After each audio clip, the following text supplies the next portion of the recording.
La chica buena le dijo a mi mamá que vio a mi papá besando a otra mujer. Cuando descubrimos que mintió, su papá la mandó a un internado. Tu padre es un infiel. Quiero que se vaya de esta casa. Eso fue lo que dijo mi madre en el instante en que crucé la puerta principal, las llaves aún en la mano, la mochila todavía en el hombro. Ni siquiera me había quitado los zapatos. Carly lo vio besando a otra mujer afuera de su oficina. Dijo con la voz temblando de una manera que nunca antes había escuchado. Estaba llorando cuando me lo contó Taylor. Llorando. Carly, del grupo de jóvenes. Una chica con la que había intercambiado tal vez 10 palabras en 3 años de sentarnos a 2 filas de distancia cada domingo. Mamá, eso no es verdad, dije. Papá te trae flores todos los viernes. Está loco por ti. No estaba escuchando. Sus ojos tenían esa mirada vidriosa y distante que le da a la gente cuando ya decidió que es real y dejó de recibir información nueva. 20 minutos después, mi papá entró con los brazos llenos de bolsas del súper, sonriendo, completamente ajeno a todo, silbando algo por lo bajo como siempre hacía cuando no pensaba en nada en particular. Celo de la aventura, dijo mi madre. ¿Qué cosa? Su rostro pasó de la confusión al horror en apenas 2 segundos. Estela, nunca te he engañado.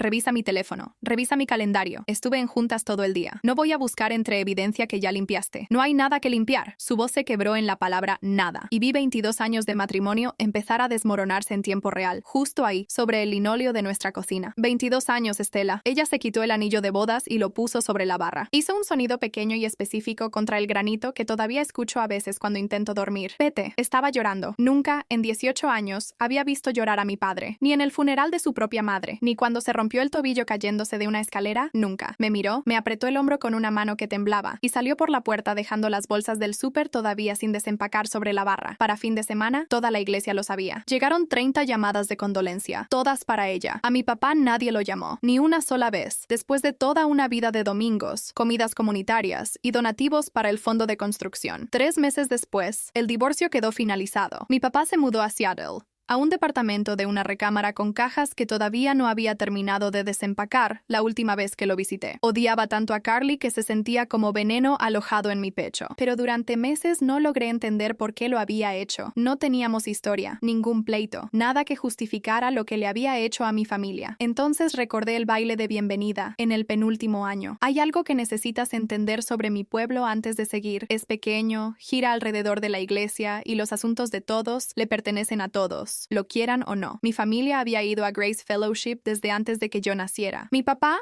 Mark, dirigió el programa de jóvenes de los miércoles durante 6 años. Mi mamá, Estela, coordinaba la red de comidas para cualquiera en la congregación que estuviera pasando por algo difícil, una cirugía, un bebé nuevo, una muerte. Éramos, por todas las medidas visibles, una de las familias buenas, el tipo de familia que otros padres señalaban cuando querían que sus propios hijos vieran cómo podía ser un matrimonio. Carly Whitfield también era parte de ese mundo, aunque de otra manera. Era la chica que toda esposa de pastor de jóvenes adoraba, callada en el estudio bíblico, la primera en ofrecerse para cuidar la guardería, el tipo de adolescente que los padres usaban como vara de medir para sus propias hijas. ¿Por qué no puedes ser más como Carly? Escuché decir a más de una madre, no con crueldad, solo con cansancio, de esa manera en que la gente habla cuando está agotada de comparar. Quiero dejar claro que no me caía mal, casi ni pensaba en ella, lo cual, en retrospectiva, probablemente fue parte del problema. En el penúltimo año, un chico llamado Felix Choi me invitó al baile de bienvenida en el estacionamiento de la escuela, sosteniendo un cartel con mi nombre deletreado en claveles de gasolinera, porque era lo único que podía pagar con tan poco tiempo, y de alguna manera eso lo hacía más romántico. Le dije que sí. No fue hasta semanas después, casi de pasada, que una amiga en común me contó que Carly había pasado casi un mes planeando su propia invitación para Félix. Un cartel propio, aparentemente, guardado en su casillero, nunca usado. Él la había rechazado en seco, frente a un pequeño grupo cerca de las puertas del gimnasio, 2 semanas antes de invitarme a mí. No sabía nada de esto en su momento. No lo registré como algo más que el ruido típico de la preparatoria. Ciertamente nunca lo imaginé como la semilla que tardaría 2 años en florecer completamente hasta convertirse en la destrucción de toda mi familia. Dejé de llorar como en el segundo mes de la separación de mis padres. En vez de eso, empecé a observar. Lo primero que noté fue algo pequeño, casi nada. El auto de Carly, un Honda Civic plateado con un rosario colgando del espejo, el mismo que se estacionaba en el lote de la iglesia cada miércoles para el grupo de jóvenes, salió del estacionamiento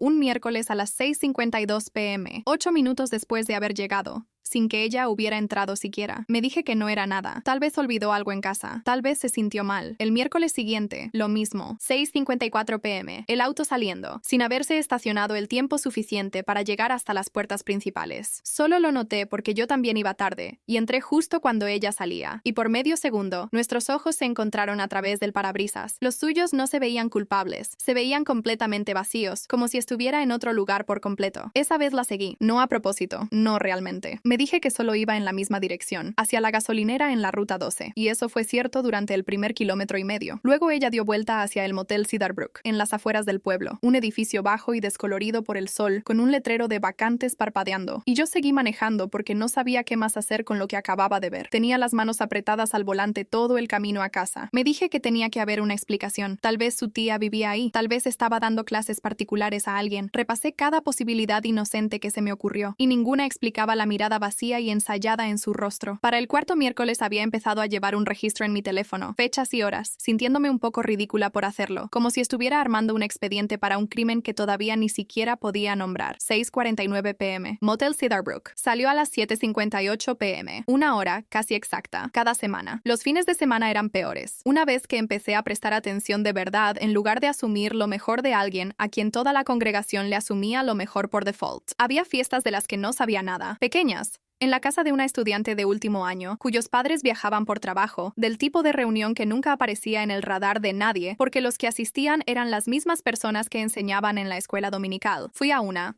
técnicamente sin invitación, acompañando a una chica de mi clase de química que no hacía preguntas. Carly estaba ahí, bebida en mano, riendo demasiado fuerte, nada parecido a la chica que dirigía la oración de apertura los miércoles. Más tarde esa noche, pasando junto a un baño con la puerta entreabierta, la vi inclinada sobre el lavabo con un billete enrollado en la mano y una línea corta de polvo blanco frente a ella. Nuestras miradas se cruzaron en el espejo. Ni siquiera se inmutó. Cruzó la habitación en 3 pasos y me agarró el brazo con fuerza suficiente para que a la mañana siguiente encontrara un moretón, una marca pequeña, amarillo verdosa, con la forma casi exacta de su pulgar. ¿Crees que alguien te va a creer a ti antes que a mí?, dijo en voz baja cerca de mi oído, su aliento afilado de licor. Soy intocable. Llevo 2 años haciendo esto y nadie lo ha descubierto nunca. Nadie lo hará, porque nadie mira a una chica como yo y ve algo distinto de exactamente lo que quiere ver. Sentí que el estómago se me caía hasta las rodillas. Me temblaban tanto las manos que casi se me cae el teléfono cuando lo saqué del bolsillo 10 segundos después de que ella se alejó, presionando grabar con dedos que no sentía como míos, capturando el final de otra vez que se lo decía a alguien más, riendo, como si fuera un hecho del que se sentía orgullosa en lugar de una confesión. No le dije a nadie esa noche, no se lo dije a sus padres, ni a los míos. Entendí, con una claridad que me sorprendió, que nadie le creería a la chica amargada cuya familia se derrumbó, antes que a la chica que la mitad de la iglesia todavía creía perfecta. Necesitaba más que mi palabra, necesitaba que lo vieran ellos mismos, con sus propios ojos, de una manera que no dejara espacio para la duda que ya sabía que vendría. Durante las siguientes 3 semanas, hice lo que ahora reconozco como armar un expediente, aunque nadie me había dicho esa frase todavía. Eso vendría después, de alguien con credenciales de verdad. Registré cada miércoles, 6 veces más, el mismo patrón, el mismo motel, la misma ventana de 1 hora. Guardé la grabación de la fiesta en 2 lugares distintos, una vez en mi teléfono,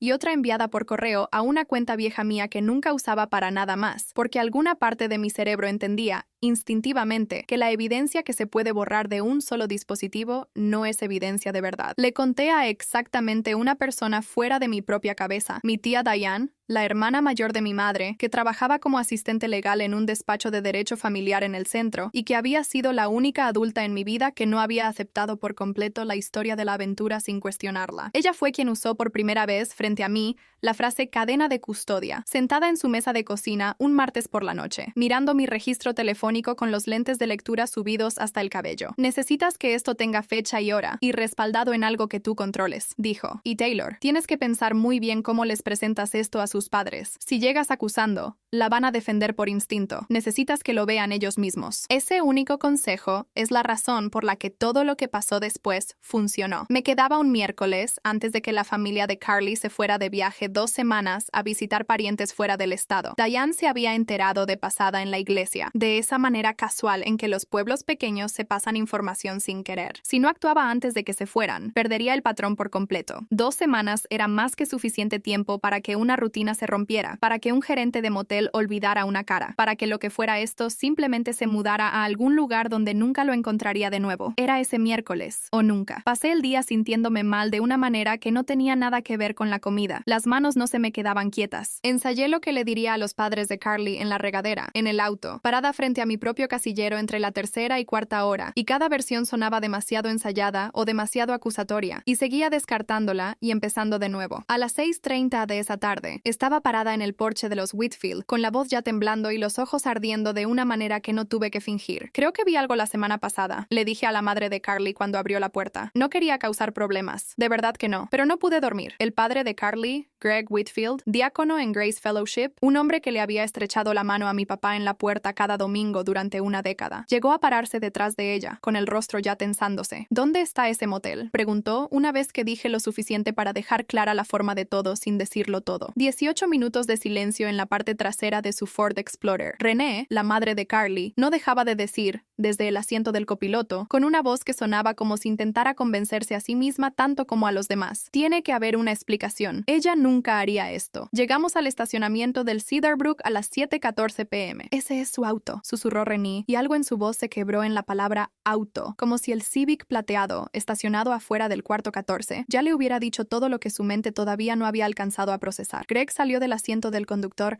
antes de que el auto terminara de detenerse por completo. Golpeó la puerta con el puño cerrado. «Carly, abre esta puerta ahora mismo». Nada. Encontró al gerente del motel, un hombre cansado de unos 50 años que claramente no quería tener nada que ver con lo que fuera que estuviera pasando, y amenazó con llamar a la policía si no abría el cuarto de inmediato. La llave del gerente hizo clic en la cerradura menos de 2 minutos después. El olor llegó antes que cualquier otra cosa. Humo, licor barato, algo dulzón por debajo, botellas alineadas en el buró, 3 o 4, algunas vacías. Un chico que no reconocí buscaba su camisa apresuradamente al otro lado de la cama. Sobre el tocador había 2 líneas cortas de polvo blanco y un billete de 20 enrollado. Renee hizo un sonido que nunca había escuchado hacer a una persona antes, algo entre un jadeo y un sollozo, como si lo que la sostenía por dentro simplemente hubiera cedido. «Explica», dijo Greg. Su voz había ido más allá del enojo, hacia algo más frío y definitivo. «Explícame todo esto ahora mismo». «Papá, por favor. Taylor nos dijo que has estado viniendo aquí durante semanas. ¿Es verdad?» Los ojos de Carly me encontraron al otro lado del cuarto, y vi cómo llegaba la comprensión, y justo detrás de ella, la furia. «Me tendiste una trampa», dijo. «Solo les dije la verdad», dije, y lo decía en serio, aunque la voz me temblaba tanto que apenas la reconocía como mía. «Esto es por Félix, ¿verdad?», espetó. «¿Por qué te eligió a ti en vez de a mí?» La cabeza de Renee giró bruscamente. ¿Qué tiene que ver Félix con todo esto? Ese fue el momento en que saqué mi teléfono y presioné reproducir. La propia voz de Carly llenó el cuarto pequeño y cargado de humo, metálica a través del altavoz del teléfono, pero inconfundiblemente suya. «Soy intocable. Llevo 2 años haciendo esto y nadie lo ha descubierto nunca. La gente ve lo que quiere ver». Nadie dijo nada durante lo que se sintió como un minuto entero. «¿Qué le hiciste a su padre, Carly?», preguntó finalmente Greg. Su voz había caído casi hasta la nada. Ahí fue cuando se derrumbó por completo, resbalando contra el tocador hasta quedar sentada en el piso, el rímel corriéndole en 2 líneas oscuras. «Lo vi», dijo. «Vi a tu papá, Taylor, afuera de su oficina, abrazando a una mujer de su oficina. Ni siquiera sé si era algo. No estaba segura de lo que vi, pero estaba tan enojada por lo de Félix y simplemente salió de mi boca antes de que decidiera decirlo. Y luego ya no pude retractarme. Todos me creyeron tan rápido. Fue tan fácil. Destruiste a una familia inocente», dijo Greg, «porque un chico no te invitó a un baile. Papi, por favor, no me llames así». Su voz se había convertido en granito, plana y definitiva. «Te vas a un internado, a algún lugar lejos de aquí, donde vas a tener mucho tiempo para pensar en lo que le hiciste a esa familia y a ti misma. No puedes hacerme esto. Obsérvame». Se dio la vuelta y salió de ese cuarto de motel sin mirar atrás. Renee lo siguió unos segundos después, en silencio, los brazos cruzados sobre sí misma, dejando a Carly sollozando sola en el piso del cuarto 14. La chica que la mitad de nuestra iglesia todavía creía perfecta, finalmente atrapada, de la peor manera posible, siendo exactamente quien en verdad era. La historia salió a la luz en cuestión de días, como siempre pasa en un pueblo de nuestro tamaño, solo que esta vez la verdad fue la versión que se difundió. El pastor Whitcomb lo abordó de manera indirecta desde el púlpito el domingo siguiente, hablando sobre el peligro de creer chismes sin verificarlos, aunque todos en las bancas sabían exactamente a qué se refería y a quién. Renee llamó a mi madre 2 días después de esa noche en el Cedarbrook. Lo sé porque yo estaba en el cuarto de al lado y escuché a mi madre quebrarse la voz por primera vez en meses, diciendo diciendo una y otra vez, lo siento tanto, Estela, lo siento tanto, le creí. Nunca siquiera le pregunté a Mark su versión. Mi madre llamó a mi padre esa misma semana. Tomó otros 3 meses. Una consejera matrimonial llamada la doctora Priya Anand, especializada en reparación de confianza después de acusaciones falsas, y más conversaciones difíciles y silenciosas de las que presencié directamente. Pero mis padres no volvieron. Esa parte no tiene final de película. El daño de esos 3 meses, la demanda de divorcio, el anillo sobre la barra, mi padre solo en un departamento en Seattle rodeado de cajas que todavía no había desempacado, no era algo que una disculpa pudiera deshacer, por sincera que fuera. Lo que sí cambió fue algo más pequeño y, a su manera, más importante. Mi padre volvió a Grace Fellowship un domingo de primavera, y esta vez la gente de verdad lo miró a los ojos. Algunos incluso se disculparon directamente. No era todo, era algo. Carly se fue a un internado en Vermont 3 semanas después de esa noche, un lugar estricto y estructurado que su padre había investigado con el tipo de intensidad que la gente suele reservar para emergencias médicas. Me enteré, de segunda mano, por el mismo rumor de iglesia que había condenado a mi padre sin juicio, que había empezado terapia ahí, terapia de verdad, con una consejera con licencia real, para lo que su padre aparentemente describió a un amigo como un patrón que empezó mucho antes de todo esto y que solo terminó aquí. No sé si eso es verdad, no tengo especial interés en averiguarlo. Pasé 2 años llorando a una familia que mi propia iglesia ayudó a quemar por una mentira que tardó tal vez 4 segundos en decirse, y no tengo prisa por darle a Carly más de mi atención que los 4 segundos que le tomó decir esa mentira al oído de mi madre. Mi papá sigue trayendo flores los viernes, solo que ahora las lleva a mi departamento en lugar de cruzarlas por su propia puerta principal. Resulta que algunas costumbres sobreviven incluso cuando el matrimonio para el que fueron creadas no lo hace. Félix, para que conste, todavía no sabe que nada de esto pasó por su culpa. He pensado en contárselo. No creo que lo haga nunca. Algunas cosas es mejor dejarlas como la semilla pequeña e invisible que siempre fueron. Un cartel que nadie usó jamás, en el fondo del casillero de alguien, pudriéndose en silencio hasta convertirse en algo que ninguno de nosotros pudo haber predicho. Ella dijo que nadie me creería a mí antes que a ella.